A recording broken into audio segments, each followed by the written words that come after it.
संविधान निर्माता बाबा साहेब भीमराव अंबेडकर का जयंती समारोह वाल्मीकि भवन कुरुक्षेत्र में धूमधाम से मनाया गया। कार्यक्रम में मुख्य अतिथि के रूप में राज्यसभा सदस्य और पूर्व मंत्री किशन पवार मौजूद रहे। कार्यक्रम में मुख्यमंत्री के राजनीतिक सलाहकार व संस्था के संरक्षक कृष्ण बेदी, जिला परिषद कुरुक्षेत्र के उपाध्यक्ष धर्मपाल चौधरी डीपी सहित बड़ी संख्या में पार्टी पदाधिकारी मौजूद रहे। इस मौके पर बाबा साहेब भीमराव अंबेडकर को श्रद्धा सुमन अर्पित करने उपरांत बोलते हुए राज्यसभा सदस्य किशन पवार ने कहा कि बाबा साहेब भीमराव अंबेडकर ने जो अधिकार दिए, उन्हीं अधिकारों के कारण मैं देश की सबसे बड़ी पंचायत तक पहुंच सका हूं। उन्होंने कहा कि बाबा साहेब भीमराव अंबेडकर जी द्वारा दिखाए गए रास्ते और आदर्शों पर चलकर हम देश के सम्मानित नागरिक बन सकते हैं। किशन पवार ने कहा कि भारतीय जनता पार्टी के शासन में गरीबों का वास्तव में उत्थान हुआ है। इससे पहले राजनीतिक दल सिर्फ हमें वोट बैंक के रूप में प्रयोग करते थे, लेकिन हमारे अधिकारों की रक्षा और अधिकारों की वकालत भाजपा से ज्यादा बेहतर कोई और नहीं कर सकता। संविधान निर्माता डॉक्टर भीमराव अंबेडकर की पूरे देश में भारतीय जनता पार्टी की तरफ से राष्ट्रीय अध्यक्ष जेपी नड्डा द्वारा 6 अप्रैल से 14 अप्रैल तक उनकी जयंती पूरे देश के अंदर मनाई जा रही है। उसी कड़ी में आज मैं भगवान महर्षि वाल्मीकि का जो संस्थान है, इसमें डॉक्टर भीमराव अंबेडकर के 132वीं जयंती मनाने के लिए पार्टी की तरफ से मैं ड्यूटी लगी थी, मैं आया था। क्योंकि डॉक्टर भीमराव अंबेडकर जिन्होंने सर्व समाज के योद्धा थे, जिन्होंने देश के लिए संविधान बनाया, तो देश आज उनके द्वारा सब बनाए गए संविधान के मुताबिक चल रहा है। उन्होंने हमें मूल मंत्र दिया था, शिक्षित हो, संगठित हो, संघर्ष को आगे बढ़ो। इसलिए देश के हर नागरिक को ज्यादा शिक्षित अपने बच्चों को करना चाहिए। और विशेष तौर से जो हमारी महिलाएं हैं, सबसे पहले महिलाओं को जो वोट का अधिकार किसी व्यक्ति ने देने का काम किया था संविधान में, तो डॉक्टर भीमराव अंबेडकर ने दिया था। तो इसलिए हमारे देश के प्रधानमंत्री नरेंद्र मोदी जी, उन्होंने डॉक्टर भीमराव अंबेडकर को बहुत बड़ा सम्मान दिया है। क्योंकि उनके जन्म दिवस की कोई छुट्टी नहीं होती थी। उन्हें 2015 में पूरे राष्ट्रीय स्तर पर डॉक्टर भीमराव अंबेडकर की जो 14 अप्रैल की अवकाश की घोषणा नरेंद्र मोदी जी ने की थी। जो गणतंत्र दिवस के ऊपर जो झांकियां निकलती है, उसमें डॉक्टर भीमराव अंबेडकर की झांकियों को भी शामिल नहीं किया गया। तो 2016 में प्रधानमंत्री नरेंद्र मोदी जी ने हमारे बाबा डॉक्टर भीमराव अंबेडकर की झांकी को उस बेड़े में शामिल किया। इसी प्रकार से उन्होंने पूरे जीवन काल में दलित समाज के लिए लड़ाई लड़ी। जो धारा 376 जो जम्मू कश्मीर में जो लगी थी, तो हमारे डॉक्टर भीमराव अंबेडकर ने फाइंडिंग दी थी, नहीं लगनी चाहिए। और जब नरेंद्र मोदी जी ने अमित शाह ने उस धारा को तोड़ा, तो आज 70 विधानसभा की वहाँ सीटें हैं।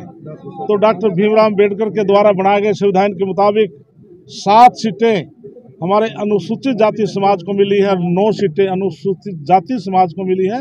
16 विधानसभा की सीटें एससी समाज को वहाँ पर जम्मू कश्मीर में मिली हैं।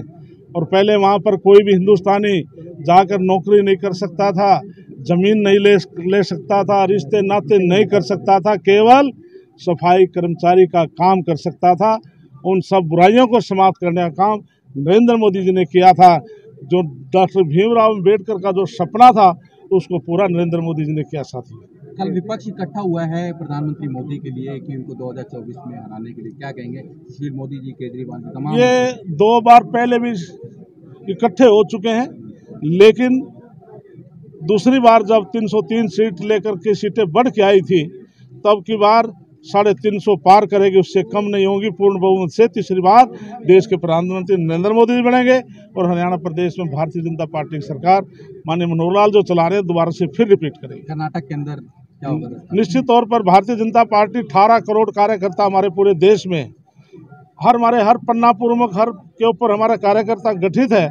इसलिए भारतीय जनता पार्टी के कार्यकर्ता चुनाव लड़ने में सक्षम है। निश्चित तौर पर हम कर्नाटक में भी जीतेंगे। अजय चौटाला कह रहे हैं बीजेपी जेजेपी हराने के लिए हम किसी से भी गठबंधन कर सकते हैं, पदयात्रा को लेकर निकले हुए। इसके लिए पूरे देश के अंदर बीजेपी के लिए अनेकों पार्टियां इस प्रकार के बयानबाजी पदयात्रा शुरू करती हैं, लेकिन नरेंद्र मोदी के प्रति देश के हर मतदाता की एक ही सोच है कि देश को कोई आगे बढ़ा सकता है, देश को कोई सुरक्षित रख सकता है, तो केवल नरेंद्र मोदी है।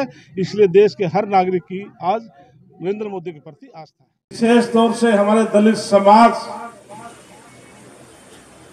उसको उठाने के लिए पूरा जीवन संघर्ष किया।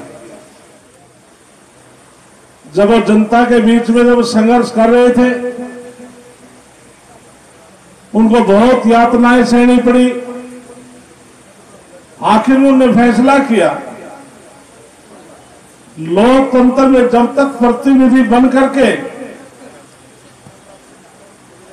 लोकसभा विधानसभा में प्रतिनिधि नहीं जाएंगे तो दलित समाज का और सर्व समाज का उत्थान नहीं हो सकता। जब देश में पहली बार पार्लियामेंट का गठन हुआ, उसमें बाबा साहब लॉ मिनिस्टर थे। जब उन्होंने पार्लियामेंट में दलितों के बारे में चर्चा शुरू की तो देश के प्रधानमंत्री सबसे पहले जवाहरलाल नेहरू जी बने थे, तो कांग्रेस पार्टी के नेताओं ने उनको पार्लियामेंट में दलितों के प्रति आवाज उठाने के लिए रोक लगाई। आप नहीं बोल सकते। तो बाबा साहब ने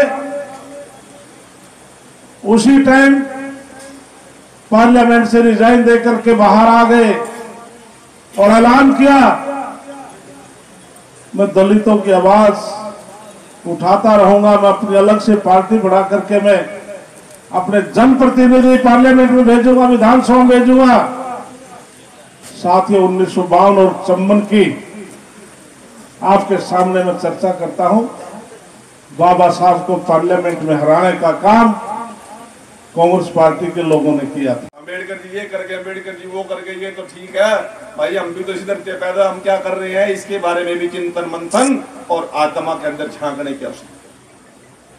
मित्रों, वो किन परिस्थिति में पले बढ़े, किस हालात में शिक्षा ग्रहण की, कहां कहां जाकर शिक्षा ग्रहण की, किस किस परिस्थिति के अंदर वो देश के कानून मंत्री बने, संविधान की कमेटी के चेयरमैन बने। परंतु मित्रों, इन बातों पर तो सभी को मिल जाएगा, आपको यूट्यूब पर मिल जाएगा, बुक्स में मिल जाएगा, सोशल मीडिया पे मिल जाएगा।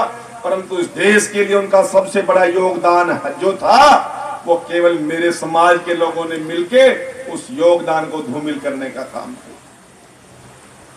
हमने क्या नारा दे दिया कि दलितों के मसीहा, शोषितों के मसीहा, SC/BC के मसीहा।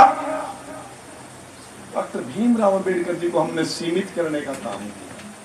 हमने क्या करना चाहिए था? बड़े महापुरुष को लोगों के बीच में उनका विशाल और विराट स्वरूप पेश करना था। ये मीडिया के लोग बैठे हैं, जरा नोट कर ले। मित्रों, इस देश की एकता और अखंडता का यदि कोई रखवाला था तो डॉक्टर भीमराव अंबेडकर।